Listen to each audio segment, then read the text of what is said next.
बहुत से बाबाओं का नाम सुना होगा आपने, लेकिन मेडिसिन बाबा के बारे में आप नहीं जानते होंगे।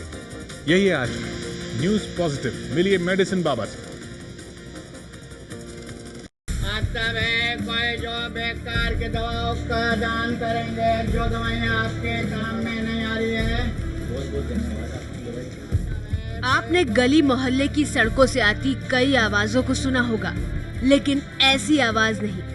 भगवा रंग का कुर्ता पहने, सर्दी गर्मी की परवाह किए बिना पिछले 6 साल से सड़कों पर गूंजती 76 साल के बुजुर्ग की ये बुलंद आवाज उन जरूरतमंदों के लिए है जो पैसों की कमी के चलते दवा नहीं खरीद पाते। जो दवाइयाँ आपके काम में नहीं आ रही है।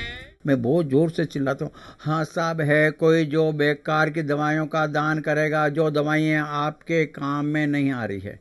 तो हर 2 मिनट के अंदर मैं 3-4 दफा चिल्लाता हूँ, फिर रुक जाता हूँ, फिर ऊपर नीचे चाहूँ तो मैं देखता हूँ कि जैसे कोई आवाज तो नहीं दे रहा।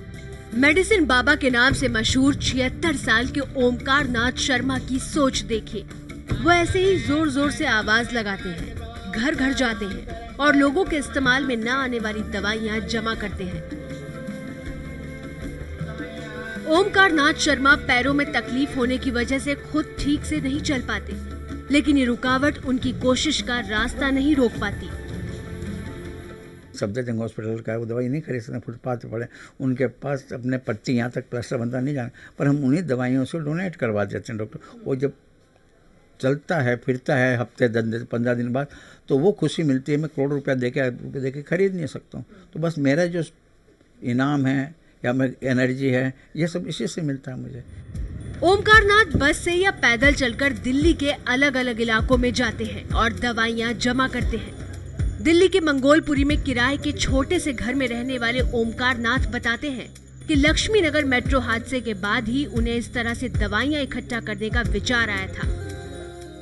असहाय आदमी, गरीब आदमी दवाइयों के अभाव में मर रहे थे, और खास करके गुरु तेग बहादुर कॉलेज के अंदर, मेडिकल कॉलेज में, तो उसको एक शौक सा लगा ऐसा काम क्यों नहीं करा जाए जो कोई नहीं कर रहा हो। और दूसरा फतूर ये भी आया कि दवाइयाँ तो कोठी बंगला अरबों पत्ती है, उसके पास भी पड़ी हुई है, झुग्गी झोपड़ी रह रहा है उसमें भी पड़ी हुई है। ओमकार नाथ पिछले 6 साल से इस काम में जुटे हैं। शुरुआत में मुश्किल हुई, लेकिन धीरे धीरे काम को पहचान मिलने लगी। मेडिसिन बाबा महीने में कम से कम 1.5 लाख की दवाइयाँ जमा कर लेते हैं और उन्हें खुद लोगों में ना बांट कर उन्हें अस्पतालों में डॉक्टरों को देते हैं। मेडिसिन बाबा का लक्ष्य महीने में 5 लाख तक की दवाइयाँ डोनेट करने का है। मेडिसिन बाबा ने उत्तराखंड में आई त्रासदी में करीब 18 से 20 लाख की दवाइयाँ डोनेट की हैं। अब लोग उन्हें दवाइयों के साथ साथ इस्तेमाल में न आने वाली wheelchair, walker, bed, suction machine, oxygen cylinder और सिरिंज भी देने लगे हैं। मेडिसिन बाबा को दिल्ली से ही नहीं बल्कि देश के अलग अलग हिस्सों समेत विदेशों से भी लोग दवाइयाँ भेजते हैं। ऑस्ट्रेलिया, हांगकांग, दुबई और इंग्लैंड से दवाइयाँ डोनेट की जाती हैं। मेडिसिन बाबा के इस कुर्ते पर मदद देने के लिए मोबाइल नंबर भी लिखा है। इस नंबर पर मदद के लिए आप भी फोन कर सकते हैं। ये नंबर है 09250243298। अगली बार अपने घर पर इस्तेमाल न होने वाली दवाइयों को फेंकने से पहले सोचिएगा कि ये दवाइयाँ किसी जरूरतमंद की मदद कर सकती हैं। मेडिसिन बाबा के नाम से जाने जाने वाले 76 वर्षीय ओमकार नाथ शर्मा घर घर जाकर लोगों से उनके इस्तेमाल में न आने वाली दवाइयाँ इकट्ठा करते हैं और उन्हें अस्पतालों में देते हैं ताकि जरूरतमंदों का इलाज हो सके। ओमकार नाथ शर्मा जैसा जज्बा अगर हम सभी में जाग जाए तो न जाने कितनी जिंदगियां बचाई जा सकती हैं। कैमरा पर्सन मान के साथ प्रतिमा मिश्रा, ABP न्यूज, दिल्ली।